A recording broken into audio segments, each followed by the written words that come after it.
Bienvenue au module 6, session 6, chapitre 1.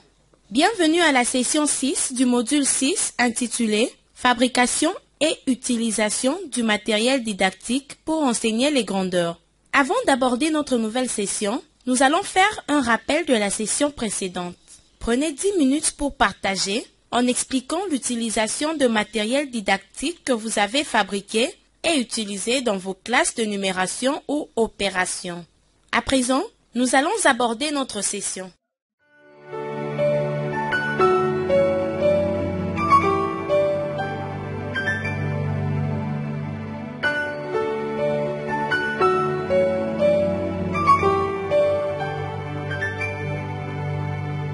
Bienvenue au module 6, session 6, chapitre 2. À présent, nous allons aborder notre session. Notons que les leçons de mesure de grandeur doivent être pratiques. Le milieu est le point de départ et aussi le point d'application de cet enseignement. L'apprenant doit manipuler et construire. Ainsi, l'utilisation des matériels didactiques reste une nécessité pour toutes les leçons.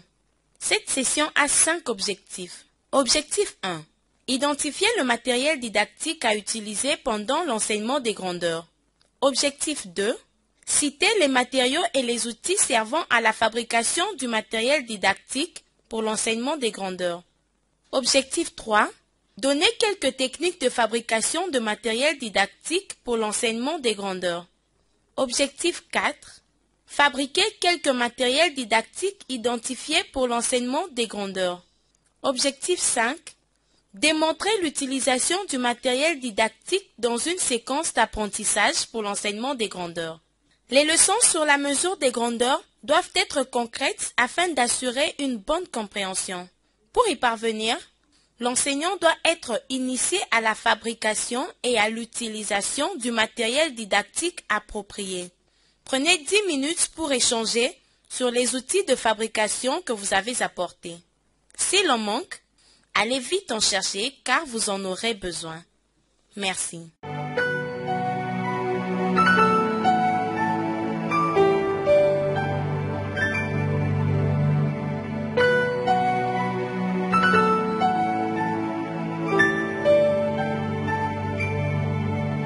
Bienvenue au module 6, session 6, chapitre 3. Maintenant que vous avez rassemblé les matériaux nécessaires, passons à la présentation des activités de notre session. La première activité est la fabrication des matériaux didactiques d'unités de longueur. Certaines seront graduées et exactes, tandis que d'autres sont des objets pour estimer et mesurer une longueur. Pour introduire la notion de longueur chez les petits, il est conseillé d'utiliser des objets qui peuvent servir d'unité de mesure. Par exemple, combien de longueur de mon crayon mesure le côté de cette table, tandis que pour les plus grands, il faut des instruments de mesure gradués pour mesurer des centimètres, décimètres, mètres, décamètres, etc., etc. La fabrication des matériaux didactiques pour la mesure de longueur est très simple. Elle consiste à avoir un nombre suffisant d'objets pour plusieurs activités. Ces objets peuvent être des crayons, des ficelles, des bâtons, des lianes, des bandes de tissu, des souliers, des gommes, etc. Pour les plus grands, il s'agit de fabriquer des matériels gradués et précis. Il faut des règles graduées pour mesurer et inscrire des mesures sur des objets qui peuvent être utilisés pour mesurer des longueurs. Par exemple, on peut prendre une longue ficelle et faire un nœud à chaque mètre pour obtenir un décimètre. On peut aussi utiliser une règle pour inscrire chaque centimètre sur une bande de tissu pour faire 1 mètre. Regardons la vidéo d'une classe qui utilise des objets et une autre qui utilise des ficelles graduées pour mesurer les dimensions de la classe. Bienvenue au module 6, session 6, chapitre 4. Dans cette classe de première année, l'enseignante demande aux apprenants combien de longueur de gomme pensent-ils qu'une ardoise mesure. Les apprenants répondent avec leurs estimations que l'enseignante écrit au tableau. Puis, l'enseignante mesure l'ardoise en mettant la gomme bout à bout et en comptant toute la classe comptent ensemble. Elle écrit le nombre de gommes que mesure le côté de l'ardoise et les apprenants comparent leurs estimations.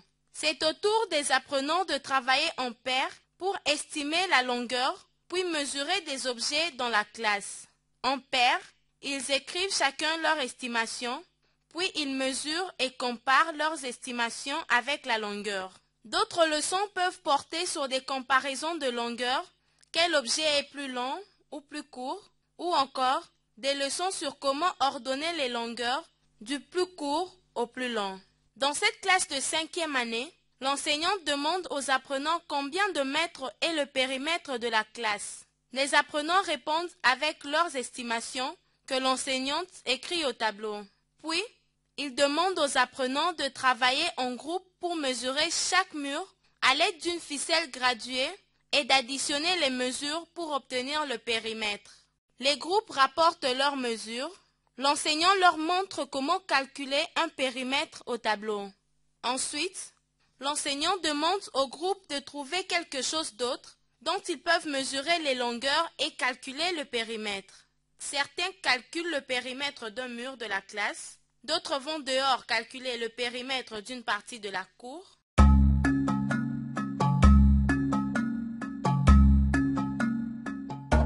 Il est important de noter que ces matériels didactiques peuvent être partagés entre les classes. Il est plus facile de fabriquer les matériels ensemble, choisir où les ranger et planifier l'utilisation pour que toutes les classes aient accès. Merci.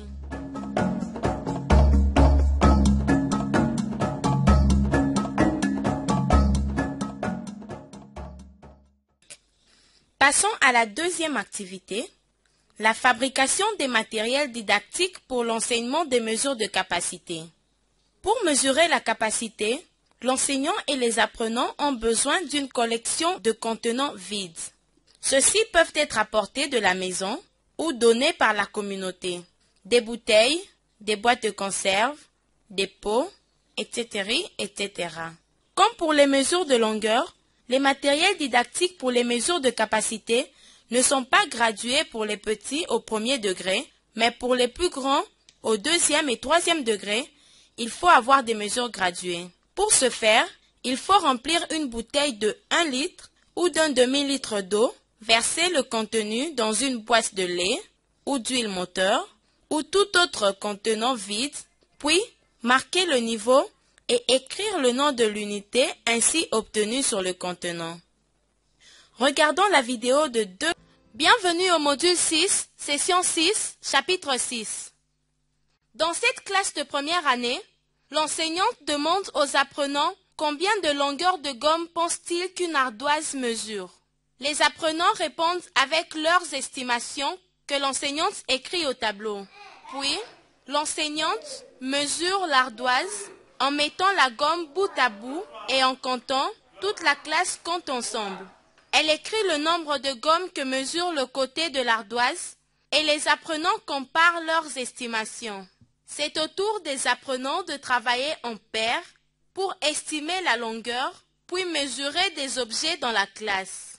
En paire, ils écrivent chacun leur estimation, puis ils mesurent et comparent leur estimation avec la longueur. D'autres leçons peuvent porter sur les comparaisons de longueur, quel objet est plus long ou plus court, ou encore des leçons sur comment ordonner les longueurs du plus court au plus long. Dans cette classe de 5e année, l'enseignant demande aux apprenants combien de mètres est le périmètre de la classe. Les apprenants répondent avec leurs estimations que l'enseignant écrit au tableau. Puis, il demande aux apprenants de travailler en groupe pour mesurer chaque mur à l'aide d'une ficelle graduée et d'additionner les mesures pour obtenir le périmètre. Les groupes rapportent leurs mesures.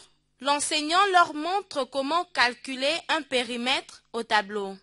Ensuite, l'enseignant demande au groupe de trouver quelque chose d'autre dont ils peuvent mesurer les longueurs et calculer le périmètre. Certains calculent le périmètre d'un mur de la classe, d'autres vont dehors calculer le périmètre d'une partie de la cour.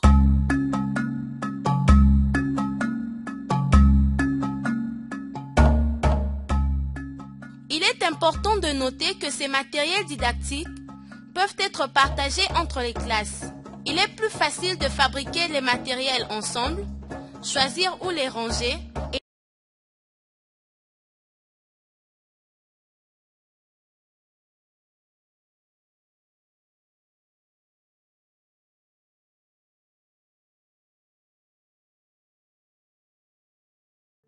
Bienvenue au module 6, session 6, chapitre 7.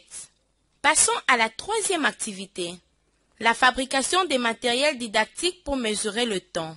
Pour mesurer le temps, l'enseignant aura besoin de fabriquer une horloge. À l'aide du couteau ou d'une paire de ciseaux, suivant le matériel dont on dispose, coupez un papier en carton, bristol ou un tronc d'arbre en lui donnant la forme d'un cercle. Indiquez les heures de 1 à 12 sur le cadran en veillant à la disposition normale et en assurant que les nombres soient assez grands pour que tous les apprenants puissent les voir. Les cartons découpés serviront d'aiguilles qui seront fixées par une épingle ou un clou. Pour utiliser ce matériel didactique, il suffit de bouger les aiguilles et demander l'heure indiquée.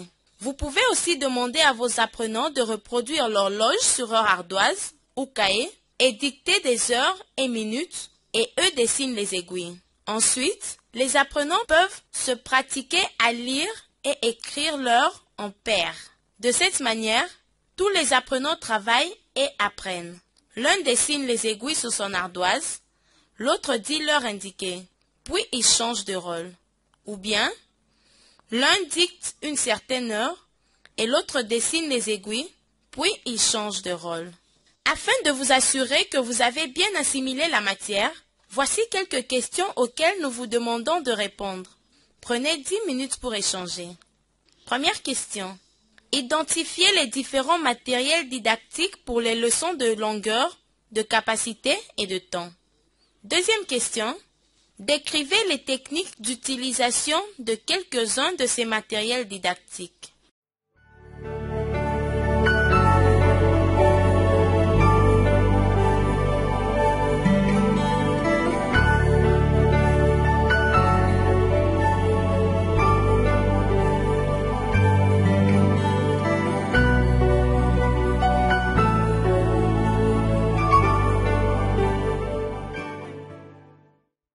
Bienvenue au module 6, session 6, chapitre 8. Nous venons de terminer notre session. Nous avons appris la fabrication et l'utilisation des matériels didactiques dans l'enseignement des grandeurs en mathématiques. Dans la prochaine activité, nous apprendrons comment fabriquer et utiliser rationnellement le matériel didactique dans l'enseignement des formes géométriques. Veuillez apporter quelques matériels pour la prochaine activité, tels que papier Bristol, carton, papier duplicateur, triplex, paire de ciseaux, règles graduées, couteau, scie, clou, de la colle liquide ou du papier collant, compas, ficelle, crayon, lame de rasoir, équerre, rapporteur, carton dur, épines et élastiques.